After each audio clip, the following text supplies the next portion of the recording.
High বন্ধুরা, আমি সুস্মিতা তোমাদের কাছে একটি নতুন রেসিপি নিয়ে চলে এসেছি।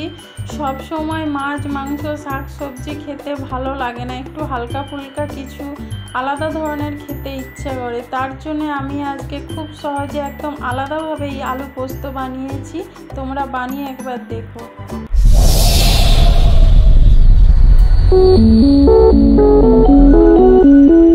আমি এখানে ছোট ছোট করে আলু কেটে পরিষ্কার করে নিয়েছি।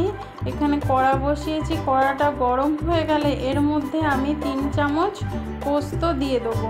পোস্তটা আমি একটু ভেজে নেব। হ্যাঁ, তোমরা ভাবছো হয়তো পোস্তটা কেন ভাজবো, আর সবাই তো কাঁচাই এমনি বেটেই রান্না করে। এরকমভাবে ভেজে একবার রান্না করে দেখো, পোস্তর স্বাদ পুরো আলাদা লাগবে, একদম অন্যরকম। আমি এটা একদম লো আঁচে এটাকে আমি 2 মিনিট একটু ভেজে নেব। যখন পোস্ত থেকে একটা হালকা হালকা দেখবে গন্ধ বেরোচ্ছে খুব সুন্দর, তখন বুঝবে পোস্তটা ভাজা হয়ে গেছে।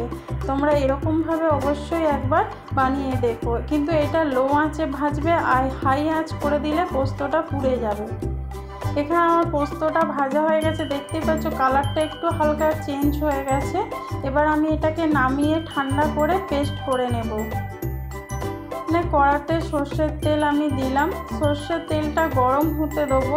তো তেলটা গরম হয়ে গেলে এর মধ্যে আমি 1 চামচের মতো কালো জিরা ফোড়ন দিয়ে দেবো।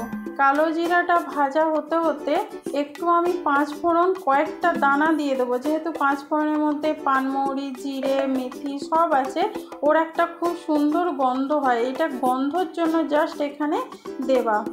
এবার আমি একটা শুকনো লঙ্কাকে একটু ছিঁড়ে এর তেলের মধ্যে দিয়ে দেবো, যাতে ঝাল ঝাল একটু হয় সেই জন্য।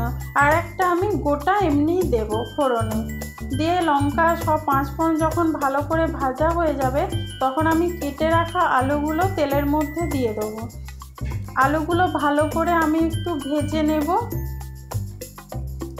সব আলুগুলো দিয়ে দিলাম। আলুটা আমি এখানে একটু ভালো করে ভেজে নিচ্ছি।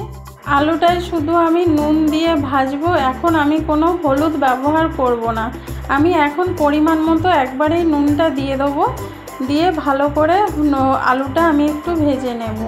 খুব লাল করব না, কিন্তু তার মধ্যে একটু আলুটা ভেজে নেব। এখানে যতক্ষণ আলু ভাজা হচ্ছে আমি 3টে কাঁচা লঙ্কার পোস্তটার পেস্ট বানিয়ে নিচ্ছি। এখানে আলুটা ভাজা হয়ে গেছে, দেখতেই পাচ্ছ এই 5 ফোড়ন, আলু, শুকনো লঙ্কা ভাজার যে একটা খুব সুন্দর গন্ধ, মানে তোমরা না বানালে বুঝতেই পারবে না। অবশ্যই একবার এইটা 2 রকম মিশিয়ে একবার বানিয়ে দেখো। এবার এর মধ্যে আমি পরিমাণ মতো একটু জল দিয়ে দেবো, যাতে আলুটা ভালোভাবে সিদ্ধ হয়ে যায়। আর আমার পোস্তটা খুব শুকনো করব না, একটু মাখামাখি টাইপের করব, সেই জন্য আমি এখানে জলের পরিমাণটা একটু বেশি দিয়েছি। এবার চাপা দিয়ে আমি এটা সিদ্ধ করে নেব। দেখতেই পাচ্ছ আলুটা আমি একটু নেড়ে দিচ্ছি, দেখছি একটু সিদ্ধ হয়ে গেছে, একটু বাকি আছে। আমি আবার চাপা দিয়ে দেবো। তার আগে আমি এখানে একটু সামান্য হলুদ দিয়ে দেবো। তোমরা চাইলে হলুদ না দিয়েও রান্না করতে পারো, পোস্ততে যে হলুদ দিতে হবে এমন কোনো মানে নেই, কিন্তু আমাদের বাড়ির সবাই হলুদ না দিলে পছন্দ করে না, সেই জন্য আমি এখানে হলুদ দিলাম। হলুদটা ভালো করে মিশিয়ে আবার আমি চাপা দিয়ে এটা একটু রান্না করে নেব। আমি এটা মিডিয়াম আঁচেই কিন্তু আলুটা সেদ্ধ করছি। দেখো অনেকটা জল শুকিয়ে গেছে, আর আলুগুলো দেখো একদম নরম হয়ে গেছে। এবার আমি এর মধ্যে পেস্ট করে রাখা যে পোস্তটা সেটা দিয়ে দেবো। তার আগে আমি আলুগুলো একটু ভেঙে ভেঙে দিচ্ছি, তাতে এই মাখা মাখার জিনিসটা হয়ে গেলে খেতে খুব সুন্দর লাগে আর ভালোও লাগে পোস্তটায়। বেশ আলুগুলো গোটা গোটা খুব থাকলে ভালো লাগে না। এবার আমি পোস্তটা এখানে যে পেস্ট করে রেখেছিলাম সেটা আমি এখানে দিয়ে দিলাম। পোস্তটা দেওয়ার পরে মিক্সিং জারটা আমি একটু ধুয়ে ভালো করে এই জলটা এর মধ্যে আমি একটু দিয়ে দেবো। দিয়ে পোস্তটা আলুর সাথে ভালো করে একটু মিশিয়ে নেব। এবার লো আঁচে, আর এর মধ্যে কোনো জল দেব না, এবার লো আঁচে এটাকে আমি 2 মিনিট একটু রান্না করে নেব। এরকমভাবে তোমরা রান্না করে গরম গরম ভাতের সাথে, আর এর সাথে কিন্তু তোমরা বিউলির ডাল অবশ্যই করো, খেতে খুব ভালো লাগে। দেখতেই পাচ্ছ এখানে আমার পোস্তটা প্রায় হয়েই গেছে, একদম শুকনো শুকনো হয়নি, একটু জল জল ভাব আছে। এখানটা যারা এরকম ঝোল খেতে পছন্দ করো তারা এই সময় নামিয়ে নিতে পারো। আমি আরেকটু শুকিয়ে নেব, সেই জন্য এখানে আমি একটু আঁচটা জোর করে দিয়েছি। আমি একটু মাখা মাখা টাইপের করতে চাইছি, ডালের সাথে খেতে কিন্তু খুব ভালো লাগে। আর তোমরা হচ্ছে এই ভেজে পোস্তটা অবশ্যই একবার বানিয়ে দেখো। দেখো এখানে পোস্তর জলটা অনেকটা শুকিয়ে গেছে।